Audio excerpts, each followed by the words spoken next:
Magandang araw po sa inyo lahat. Pakita ko lang po itong ginawa ko na mabilis pong linisan ang chamber.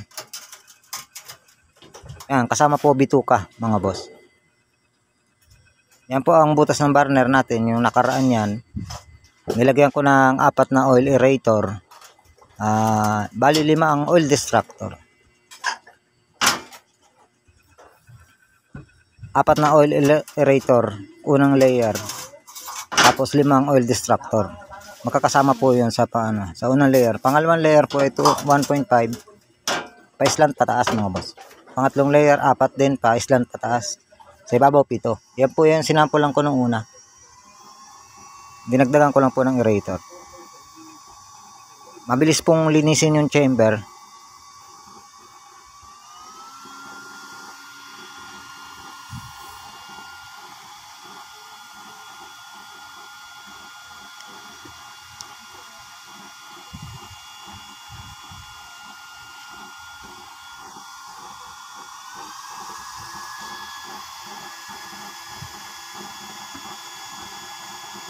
Mahina po ito mga boss kasi lahat 1.5 yung ilalim. Di katulad nung isa na ginawa ko na ang lakas po yun.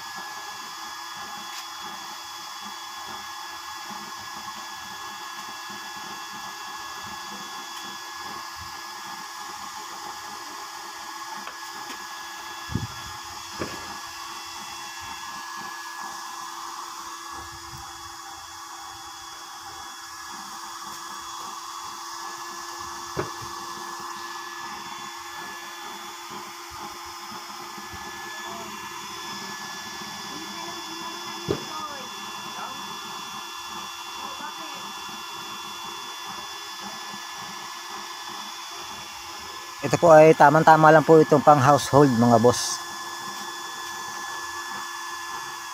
Madali lang naman yan. Kung gusto malakas, lalakihan lang yung oil aerator mga boss. Gawin mo ng 2mm siguro para hindi naman masyadong magkulay orange. Ayan lahat 1.5.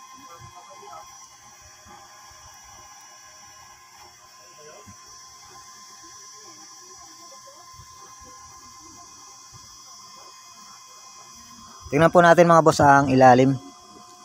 Kung gumagalaw po ang langis.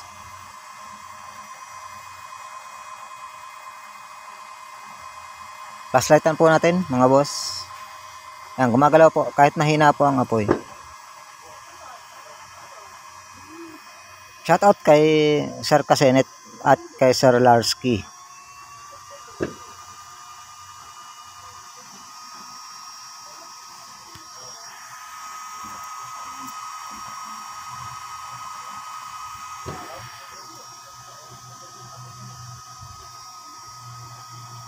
Kung napapansin nyo mga boss, dalawang speed controller nyan.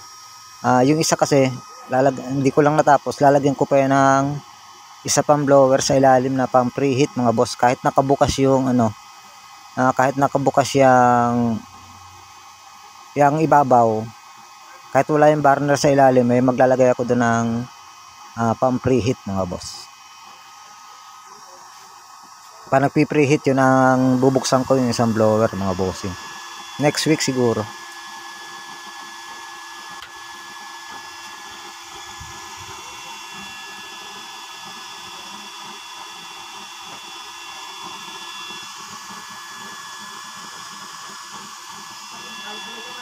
Yan pong ganyan na madaling mabuksan. Ay kahit po nagkakarbon na siguro, madali maglinis mga boss. Iangat lang tapos na. Pagkaangat nyo tapos na laban. Ano lang. Mag-aabang na rin siguro ako dyan mga boss ng salo niya. Pagbukas sabay kukunin ko lang yung salo sa ilalim, tanggal na rin po yung carbon.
Maraming salamat sa pagsubaybay. Hanggang sa muli.